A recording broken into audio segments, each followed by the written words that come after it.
ओम नमः शिवाय। मैं एस्ट्रोलॉजर अथर रुद्र प्रसन्न महापात्रा भुवनेश्वर उड़ीसा से बोल रहा हूँ। आज का जो टॉपिक है वो एक बहुत ही इंटरेस्टिंग टॉपिक है। वो है कि स्पोर्ट्स एस्ट्रोलॉजी, और हिंदी में अगर बोला जाए तो क्या बोलेंगे उसको, क्रीड़ा ज्योतिष, खेल कूद का ज्योतिष। एक बहुत ही बड़ा हल्ला मचा था कुछ महीने या साल पहले, मुझे तो याद नहीं, जब वो इंडिया का वो क्रिकेट मैच चल रहा था तब प्रेडिक्शन हुआ कि इंडिया जीत जाएगा, तो बस इंडिया हार गई। होना नहीं चाहिए, क्या ही नहीं होना चाहिए, प्रेडिक्शन नहीं होनी चाहिए। हार जीत तो खेल में लगता रहता है, लेकिन किसी भी चीज़ का एथिकल चीज़ ये हो गया कि अगर कोई बंदा कल खेलने वाला है तो प्रेडिक्शन नहीं होना चाहिए एथिकली। और जो भी ज्योतिष प्रेडिक्शन कर रहे थे, मैं कुछ कॉन्फ्रेंसेस वगैरह में उनको भी मिला हूँ, देखा हूँ, अच्छे ज्योतिष हैं वैसे, लेकिन शायद मुझे लग रहा है कि वो एक काइंड ऑफ मेंटल बूस्ट था। मुझे लग रहा है, क्योंकि इतने सारे ज्योतिष एक साथ गलत नहीं होंगे। वो एक मेंटल बूस्ट था इंडिया के लिए, मीडिया की तरफ से शायद, कि ऐसे बोलने से शायद इंडिया जीत जाने का कुछ बूस्टिंग लाएगा। लेकिन वो भी फिर भी मैं बोलूँगा एथिकली ये ठीक नहीं है। हार जीत पॉलिटिकल में हो गया, किसी चीज़ में भी हो गया, प्री प्रेडिक्शन आप मत कीजिए। युद्ध होने वाला है, ठीक है, उसके लिए आप प्रस्तुत रहिए। युद्ध में कौन जीतेगा कौन हारेगा आप पहले से बता देंगे तो क्या ही फायदा है। आपको कोई बता देगा कि आप हारने ही वाले हो, तो आप लड़ पाओगे क्या? तो पहला मेरा ये रिक्वेस्ट है कि अगर कहीं पे भी प्रेडिक्शन किया जा सकता है स्पोर्ट्स के रिगार्डिंग, तो वो अनएथिकल है। और ये जो स्पोर्ट्स प्रेडिक्शन हो रहा है कौन जीतेगा कौन हारेगा, ये स्पोर्ट्स एस्ट्रोलॉजी नहीं है वैसे। हाँ, ये स्पोर्ट्स एस्ट्रोलॉजी नहीं है, ये किसी भी एस्ट्रोलॉजी की तरह कॉमन है। जैसे पहले हम वार प्रेडिक्शन कर रहे थे, जैसे मैं एक प्रेजेंटेशन किया था गज चक्र के ऊपर। कुछ भी एक मंडेन फेनोमेनन हो रहा है, कहीं पे खेल हो रहा है, तो खेल में कौन जीतेगा कौन हारेगा, it is not sports astrology, एक नॉर्मल प्रेडिक्शन ही है। पॉलिटिकल ये पार्टी हो गया वो पार्टी हो गया, कौन जीतेगा कौन हारेगा, नॉर्मल मंडेन मैदिन ज्योतिष के अंदर वो आ रहा है। संहिता ज्योतिष जो बोलते हैं, संहिता ज्योतिष के अंदर ही आ रहा है। ये स्पोर्ट्स एस्ट्रोलॉजी नहीं है। तो स्पोर्ट्स एस्ट्रोलॉजी क्या है? जैसे हम किसी के जातक को देखकर बोल सकते हैं क्या इसका स्पोर्ट्स फील्ड में कितना अच्छा रहेगा। आजकल का तो स्पोर्ट्स में भी माँ बाप लोग जो हैं वो उनका बहुत इंटरेस्ट रहता है, वो अलाउ करते हैं बच्चे लोग को कि आप ये कराटे करो, जूडो करो, बॉक्सिंग करो। वैसे ज़्यादातर क्रिकेट को प्रेफर करते हैं, चेस खेलो।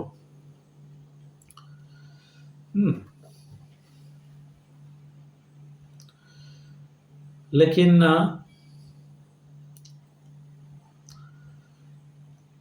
हम कैसे जातक से ये बता सकते हैं? ये हो गया sports identification of sports talent in the horoscope. Sports talent को आप कैसे देख सकते हैं, वो स्पोर्ट्स एस्ट्रोलॉजी है। तो थोड़ा थोड़ा क्लू दे रहा हूँ, बता दे रहा हूँ पहले से ही। स्पोर्ट्स एस्ट्रोलॉजी कहीं क्लासिकल स्क्रिप्चर में नहीं लिखा हुआ है, मेडिकल एस्ट्रोलॉजी लिखा हुआ है। स्पोर्ट्स एस्ट्रोलॉजी अपने आप हम लोगों को अपना ये जो थोड़ा सा दिमाग है उसको लगा कर रिसर्च करना है। तो जो मेरा रिसर्च है, रिसर्च पब्लिश पेपर्स जो है, अब एक पब्लिश होने वाला भी है प्लैनेट्स पॉडकास्ट में अक्टूबर में।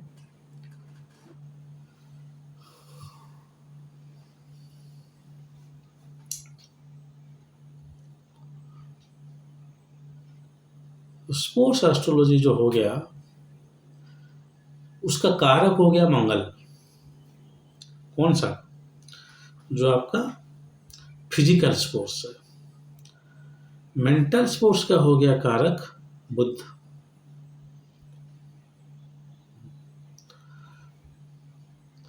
यहीं पे अब बोलोगे सेंट्रल नर्वस सिस्टम में अगर शार्पनेस ब्रेन में चाहिए तो सूर्य भी चाहिए, तो सूर्य बुध दोनों चाहिए मेंटल के लिए, ठीक है। लेकिन जो हार्ट है उसका कारक है सूर्य, और जो आपका फेफड़ा है उसका कारक है बुध। सो आप रनिंग कर रहे हो तो सूर्य बुध का बहुत ज़रूरत है। आपका स्टैमिना के लिए दोनों प्लैनेट बहुत हेल्प करेंगे। तो जब फिजिकल का बात आता है तो सूर्य बुध को भी आपको लेना ही पड़ेगा। चतुर्थ भाव और पंचम भाव को भी देखना पड़ेगा स्टैमिना के लिए। और मंगल कैसा रहता है जातक में, उसको देख के आपको प्रेडिक्ट करना है कि इस खेल कूद में बंदा कैसा रहेगा। एक वर्ग कुंडली है,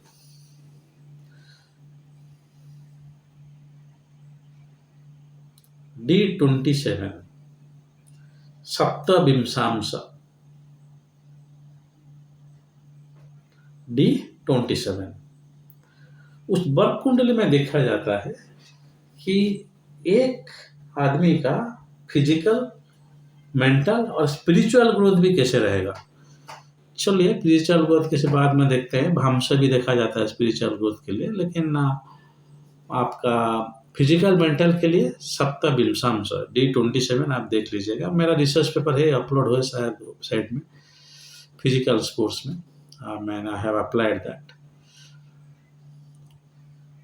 तो मंगल जातक में अच्छा हो गया। लगन या लग्नेश को मंगल इम्पैक्ट कर रहा हो, कहीं पे भी दृष्टि दे रहा है या जुक्ति में बैठा हुआ है, तो ये स्पोर्ट्स की तरफ ज़्यादा एक्टिवेट रहेगा। उसके बाद कौन सा स्पोर्ट्स में कौन सा एट्रीब्यूट आता है ये देखना पड़ेगा हमें। सब स्पोर्ट्स में मंगल इक्वल चाहिए क्या? नहीं। किसी स्पोर्ट्स में फ्लेक्सिबिलिटी का ज़्यादा ज़रूरत है, तो किसी स्पोर्ट्स में आपका स्टैमिना का ज़्यादा ज़रूरत है, किसी में ज़्यादा मसल स्ट्रेंथ ज़रूरत है। तो उस हिसाब से आपको एक वेटेज क्रिएट करना पड़ेगा। जैसे एक बंदा वेट लिफ्टिंग कर रहा है तो उसका मैक्सिमम वेट आप मंगल को देना पड़ेगा, क्योंकि मसल उसका होना चाहिए। बोन जो है हड्डी, वो हो गया सूर्य, और जॉइंट्स हो गया, हाइट जॉइंट सब हो गया आपका शनि। और फ्लेक्सिबिलिटी भी जो है वो शनि ही देती है। तो जिम्नास्टिक्स वगैरह आ गया तो उसमें शनि अच्छा होना जरूरी है।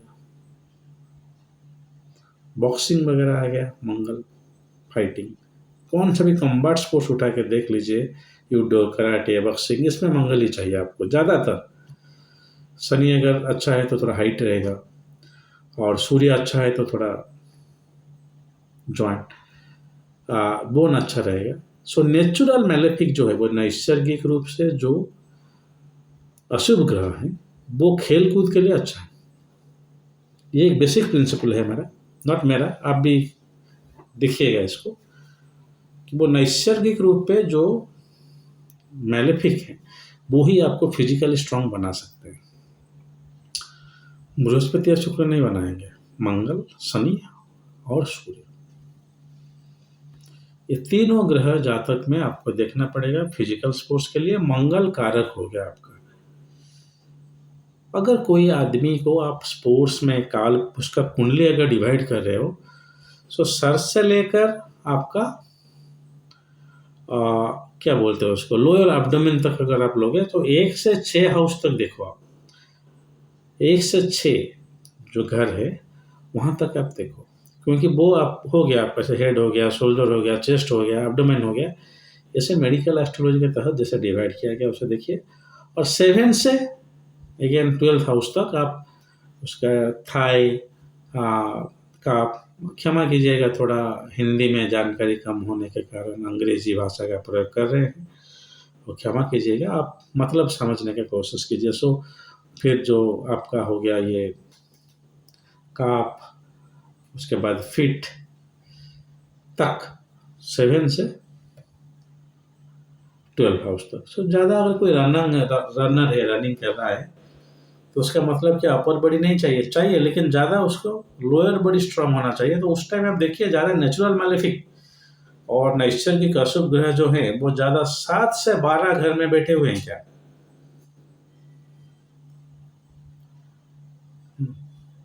और थोड़ा युक्ति को देखिएगा, जैसे शनि मंगल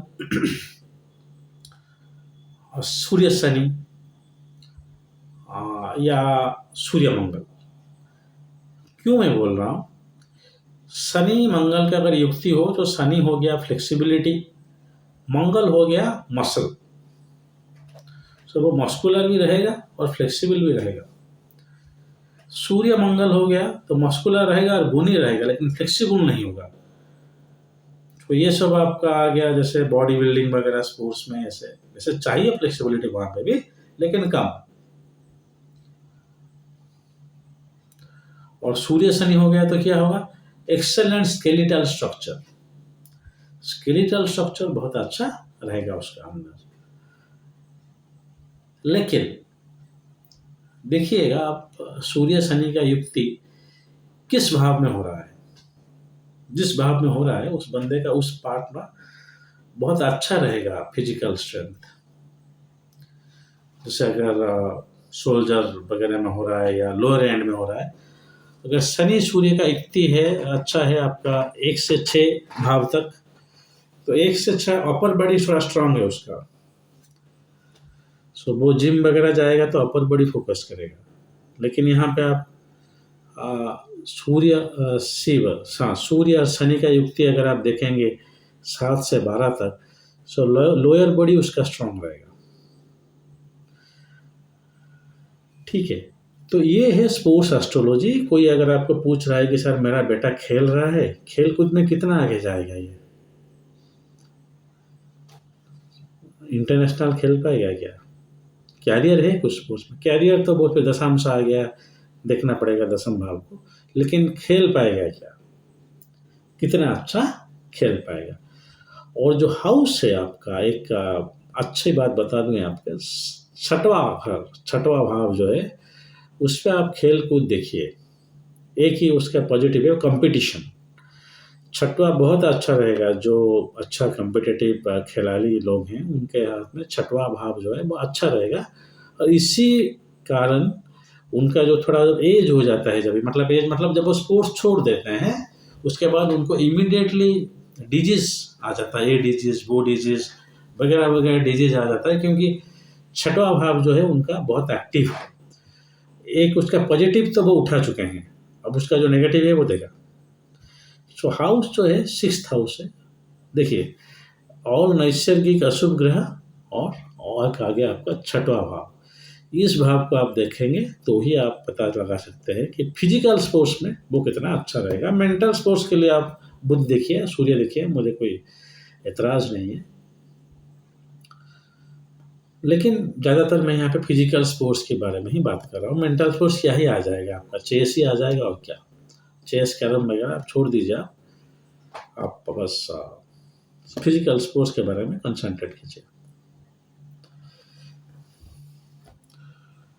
सो आज के बाद मेरा एक अनुरोध है आप सबको, ज्योतिष लोग या जो ज्योतिष पढ़ाई कर रहे हैं, जो स्पोर्ट्स मैन या स्पोर्ट्स वुमेन है उनका हॉरोस्कोप निकालिए और देखिए कि क्या क्या प्लानिटरी कॉम्बिनेशन है जिसके लिए ये इतना अच्छा खेल रहे हैं।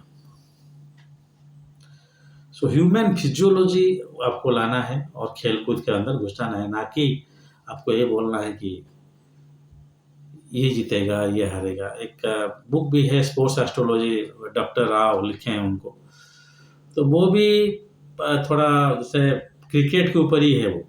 एंड स्पोर्ट्स ओनली क्रिकेट नहीं है, और वो थोड़ा वास्तु जैसे एनालिसिस वगैरह हुआ है। लेकिन मैं बोल रहा हूँ स्पोर्ट्स एस्ट्रोलॉजी, मेडिकल एस्ट्रोलॉजी है जो वो डिजीज के बारे में है। सो स्पोर्ट्स एस्ट्रोलॉजी पोस्ट के बारे में होना चाहिए, ना कि कौन जीतेगा कौन हारेगा। तो आप फिर क्या बोलेंगे, ये तो वार एस्ट्रोलॉजी बोलेंगे क्या, कुछ पॉलिटिकल एस्ट्रोलॉजी कुछ बोलेंगे क्या? ये ऑल आर फेनोमेनन, ये सब चीज़ घट रहे हैं हमारा समाज में, हम बस प्रेडिक्ट कर रहे हैं। ये तो संहिता शास्त्र हो गया, इसमें कौन सी नई बात है। लेकिन एथिकली प्रेडिक्ट नहीं करना चाहिए, वो अलग बात है। सर कल बारिश होगी या नहीं, कल ये मैच हो रहा है कौन जीतेगा, सो ये संहिता शास्त्र हो गया। और एक छोटा सा चीज़ बता दे रहा हूँ, जो क्रिकेट मैच से मैं शुरू किया था उससे बता दे रहा हूँ।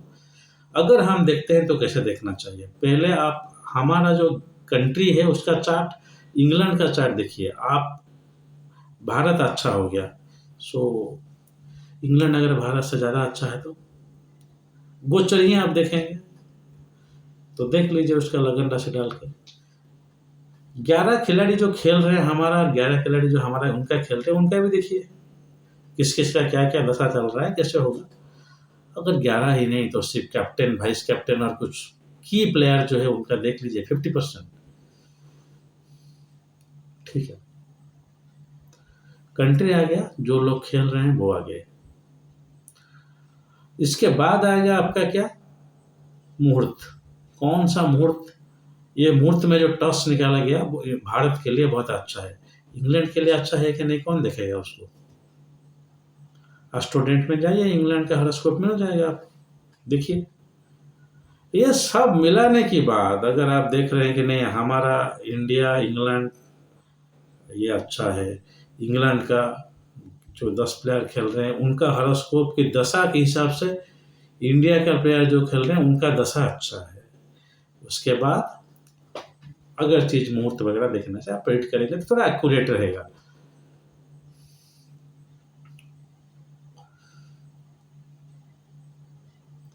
जैसे कुछ वार में दिखा जा रहा था, जो मैं बोलता हूँ अश्व चक्र गज चक्र, वो भी अगर चक्र आप लगा सकते हैं वो भी अच्छा है।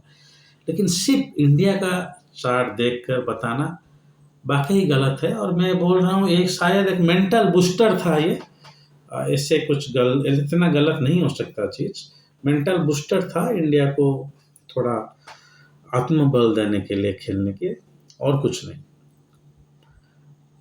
लेकिन विन और लॉस पोस्ट एस्ट्रोलॉजी नहीं है, अगर है तो ये एस्ट्रोलॉजी नहीं होना चाहिए। फिर जो खेल रहे हैं उनको खेलने दो ना, पहले से ही प्रेडिक्शन करके क्या फायदा। सो ये शायद मोस्ट प्रोबेबली एक बूस्टर ही था ये, लेकिन अगर प्रेडिक्शन इस तरह से किया जाता तो एक्यूरेट निकलता, कोई गलती नहीं है इसमें, और एथिकल बैकग्राउंड से नहीं होना चाहिए। युद्ध हो रहा है, चलो ठीक है, कब कब युद्ध स्टॉप हो जाएगा वो बता दीजिए, हाँ कुछ उसका राहत मिल जाएगा। कौन जीतेगा कौन हारेगा वो भी खेल कूद जैसे चीज में। चलिए, मुझे लग रहा है कि मेरा जो पॉइंट है मैंने बता दिया, स्पोर्ट्स एस्ट्रोलॉजी क्या है क्या नहीं है, क्यों ऐसे करना चाहिए क्यों नहीं करना चाहिए। मैं ये सब जो बोल रहा हूँ वो मेरा रिसर्च पेपर मैंने पब्लिश किया है, मैंने लिखा है उसके ऊपर। अगर कोई और ज्योतिषाचार्य इसके ऊपर लिखे हैं और बाकायदा प्रेजेंट भी किए हैं, रिसर्च भी किए हैं, तो ही वो मेरे ऊपर कमेंट करे। आप ऐसे दिमाग में कुछ आ गया आप कुछ इधर बोल देंगे, ऐसे मैं अलाउ नहीं करूँगा। आप अगर कॉम्पिटेंट रिसर्चर हैं, रिसर्चर मतलब आपको बस पता है आप बोल रहे नहीं, आप कितना लिखे हैं, कितना किताब, कितना रिसर्च पेपर, क्योंकि लिखना जो है ना वो बहुत ज़रूरी है। महर्षि पराशर जो है वो किताब लिखी है, इसीलिए आप सब महर्षि पराशर बोल रहे हैं। उनका युग में कौन ने जो किताब नहीं लिखे आप उनको याद नहीं रखे। तो आप प्रिंसिपलाइज करना पड़ेगा, और लिखने से क्या होता है कि आपका कोई अदर आपसे सीनियर एस्ट्रोलॉजर जो है वो ऑडिटर है वो देखता है कि आप कुछ गलत तो नहीं लिखे हो, करेक्शन होता है। यहाँ पे सिर्फ बोलने से नहीं होता। सो रिसर्च पेपर लिखे वगैरह अगर कोई हैं उनका कुछ ज़्यादा आइडिया है तो प्लीज़ कमेंट में बताएं कि कैसे और कुछ नए नए प्रपोजिशन स्पोर्ट्स में हम लगा सकते हैं। चलिए, आज के लिए इतना ही। अगर महादेव ने चाहा तो बहुत जल्द और एक वीडियो के साथ आपके सामने उपस्थित होंगे। तब तक के लिए आज्ञा दीजिए। ओम नमः शिवाय।